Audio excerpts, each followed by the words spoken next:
That was Brian Todd reporting for us. I want to go back to New Hampshire right now. Donald Trump is at that news conference. He's being introduced by Scott Brown, the former senator from New Hampshire, from Massachusetts, but he now lives in New Hampshire. He was not elected as a senator from New Hampshire, but he's endorsing Donald Trump right now. Let's listen in. The dysfunction in Washington, the fact that they don't talk, they don't work together. Very rarely does anything get done. And the one person who has the independence and can be the change agent to actually get Washington working again, it was very clear to me that that was Donald Trump. In addition, when you're looking at somebody who's actually had the opportunity to create jobs, who actually has had a real job in the private sector, who's actually signed the front of a check and not just the back of a check, somebody who can actually bring people together, put them in a room, shut the door, and actually negotiate some type of arrangement or settlement or conclusion to a very important matter affecting our country, whether it be it's dealing with our national security, our economic security, cyber security, you name it. And once again, it came back to Donald Trump. So that being said, I'm going to make a presentation obviously here tonight. It's something that's very important to me. I take it very, very seriously and do not take my endorsements lightly. And I'm honored to give it to Mr. Trump. So congratulations and good luck for the rest of the ride. Great. Thank you very much, Scott. Okay, questions? Katie, hi.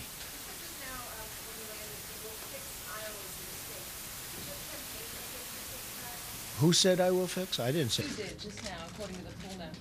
According to who? I never said that. It's not a statement I would have made. No. No. I've had a great relationship with Iowa. I don't really think, look, what happened is we had 17 candidates originally. I was expected to come in like anywhere, maybe 10, 11, 12, 13. I ended up coming in second. Didn't devote tremendous time to it, didn't devote tremendous money to it. In fact, I guess in terms of money per vote, I'm about at the bottom, meaning the most efficient. I came in second. I came in a strong second. Third was quite a bit away. I think 2,500 or something, close to 3,000 votes away. That was there's a big difference between second and third. I think that we did really well. I mean, you know, as far as that's concerned, I think the press, some of the press said I did fantastically well. Some of the press doesn't want to give it credit.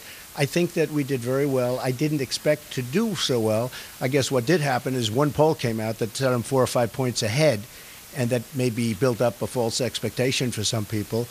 But if you would have taken me back to June 16th, I was told, don't even go to Iowa, start right here in New Hampshire. Just don't waste your time going to Iowa. I went, I bonded with the people, bonded with evangelicals. We did really fantastically and came very close to winning. I mean, we came very close to winning. We came in second place. So I am very happy with what happened in Iowa. You know, we had 17 people and I was second. Now, if you break it down, I guess you have 11 people and I was second. And I think we did a very good job. Yeah, Tom? Mr. Trump, do you now feel real pressure if you lose in New Hampshire when your campaign gets in a free fall? No, I don't think I feel any pressure. I mean, we're going to just do what I have to do. And if it works out, Tom, that's great. And if it doesn't, that's okay, too. Because, you know, I'm here to do one thing. The theme, make America great again. I'm going to do it. And I think we did very well. And I think we did really well in just about everything we've done running for office. I think we had a very good result yesterday. Could have been a little bit better. It could have been one notch better. But it's interesting, all of these governors and senators that you have way down the list, they're at 1%, 2%, you know, in terms of what happened, what just happened. They're 1%, they're 2%. They're 3%. Nobody ever talks about them. And I'm at 24, 25%, and they say, oh, couldn't you have done better? You know, I think the result was quite good, especially for the amount of time I spent and for the amount of money I spent. More confidence here because your campaign manager knows this state inside out? Well, I think it fits me better. It probably suits me better. I've done very well in New Hampshire. I've been here a lot more. I have very good relationships with the people of New Hampshire, but I've had very good relationships with pretty much everybody.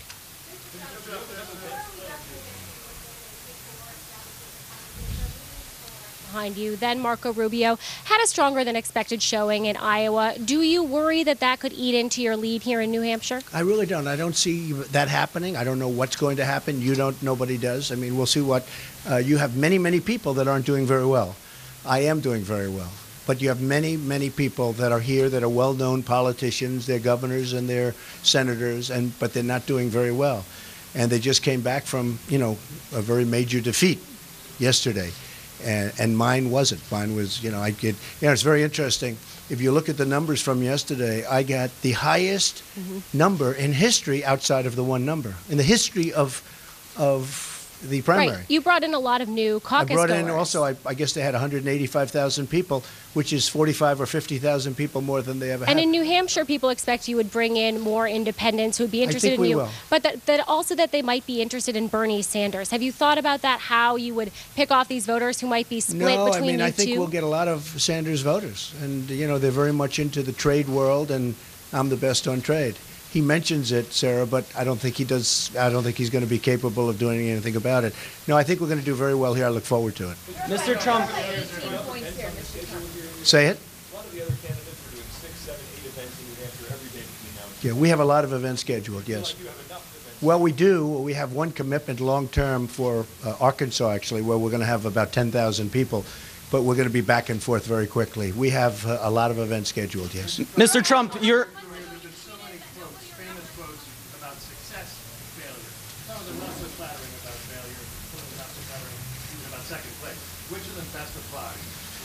Well, I just think, I'm just happy with the way we're doing. I mean, we've bonded with the people, whether it's there or here. I mean, there's just a big bonding process going on. If you look at South Carolina, it's the same thing. I mean, we're doing really well there. But we've devoted much more time here and South Carolina to. It's not a question of learning. I mean, I just want to continue to do well. I want to. The theme is so important. It's just make America great again. That's what we're going to do. That's what we're going to do. Not really a question of learning. Mr. Trump, your entire campaign and your entire career, you branded yourself as a winner. You've constantly done that throughout your career and then during your campaign.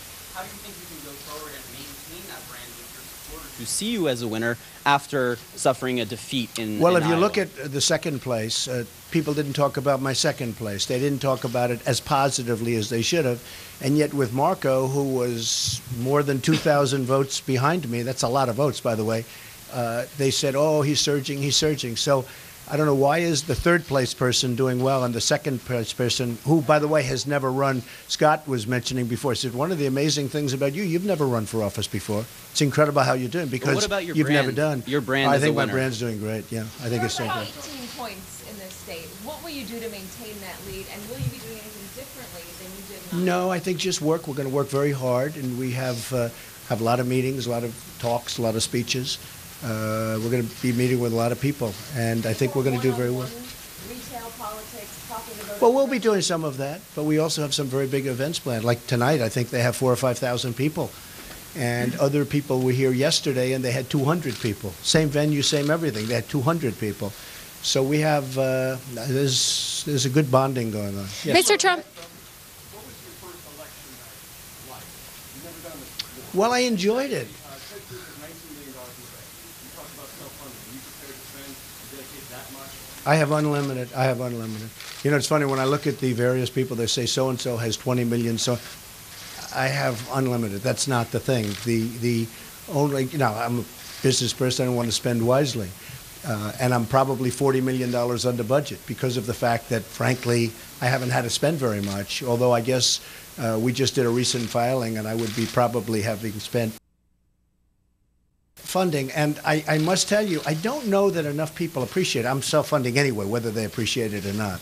So I won't be influenced by the lobbies and et cetera, et cetera. But I don't know, I was talking to Scott about this before, I don't know that it's appreciated really by the voters. I'm the only one on both sides that's self-funding. I'm putting up my own money. And I don't know that the voters appreciate it. When they go in to vote, I don't think they say, I'm going to vote for Trump because he's self-funding and he's not going to be influenced by lobbies and special interests, et cetera.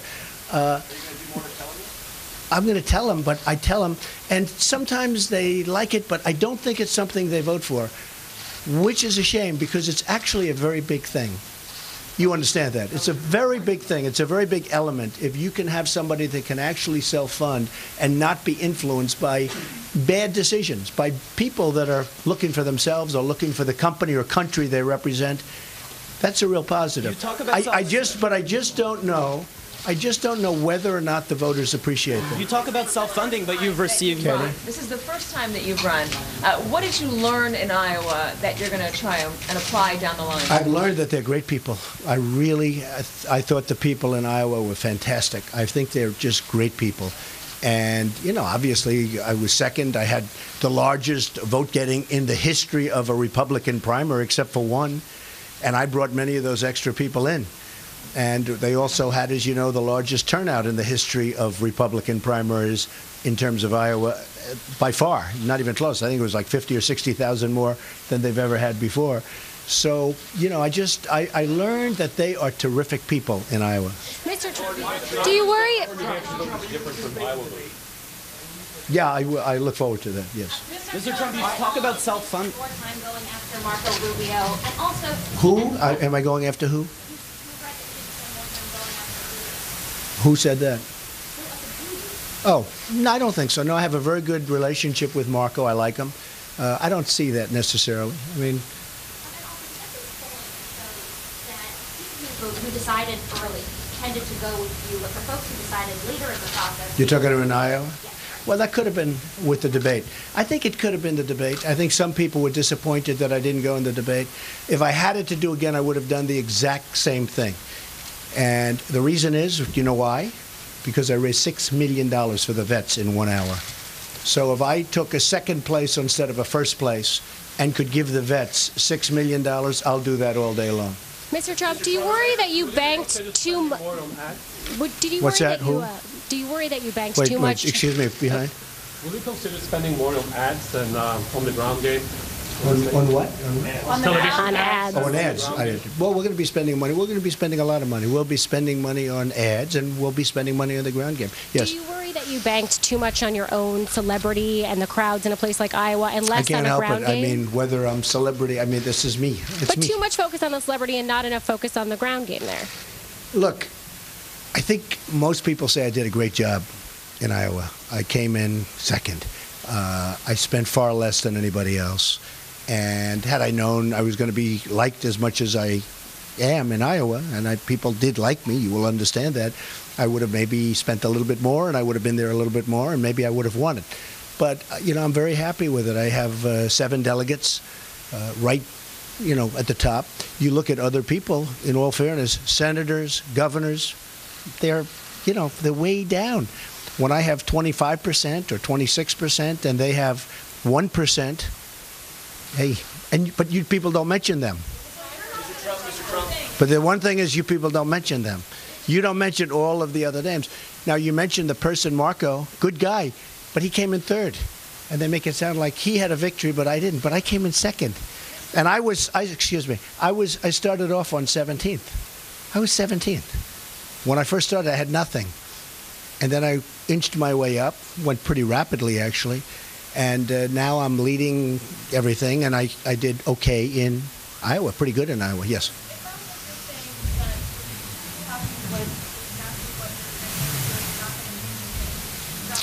Well, I think we're going to have great success here. I think it's a very much different kind of a process. This isn't a caucusing process. This is a much different. This is a normal voting process. The Iowa is a much different kind of a thing. Yes. Mr. Trump, citing the way you treated people, and he spoke personally that one day you were his friend and the next day you were insulting him. What do you say about that? Well, he insulted me. I mean, he started with the insults, and as you know, and he insulted Ben Carson by doing what he did to Ben Carson. That was a disgrace. And he insulted the people of Iowa by doing a voter violation form that nobody's even seen before, which was disgraceful. So no, he's a man of insult. Are you saying you're going to dirty campaign? No, I'm going. I have thousands of people going. No, but we don't have that in mind. I like Mike Huckabee, but no, I don't think he's even going to be there. I did. No, I like him. Well, he's left the race. I mean, so I feel pretty good about that. He's a good man. Yes.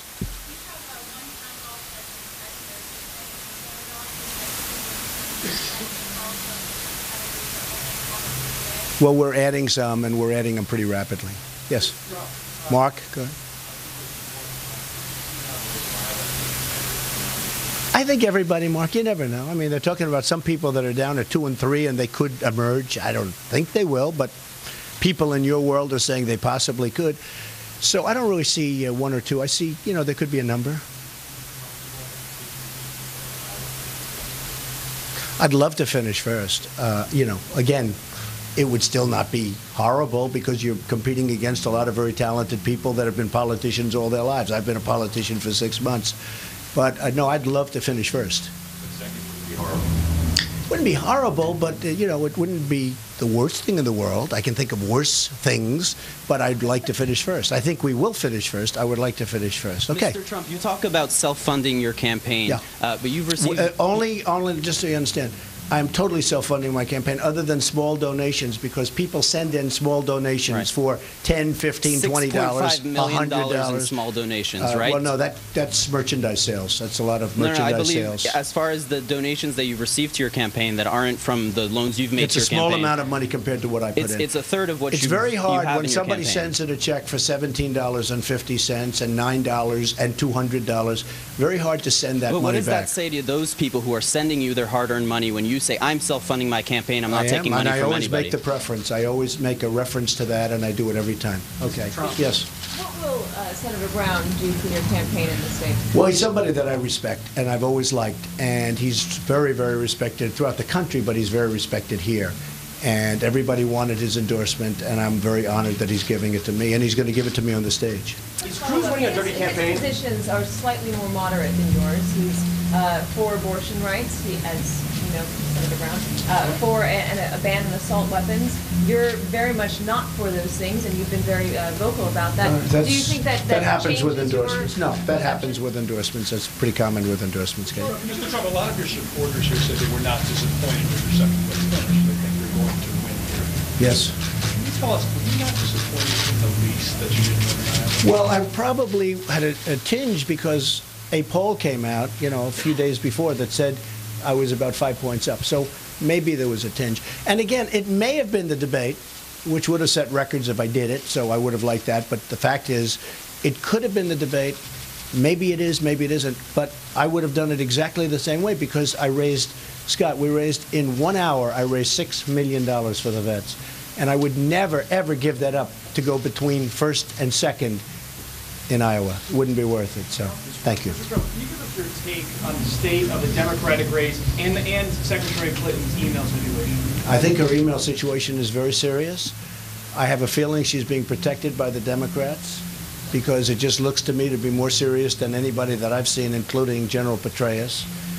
If you watch and study and read about various lawyers that really, that's what they do, they really feel that she's in grave danger, and what she's done is against the law, not just against rules, it's against the law.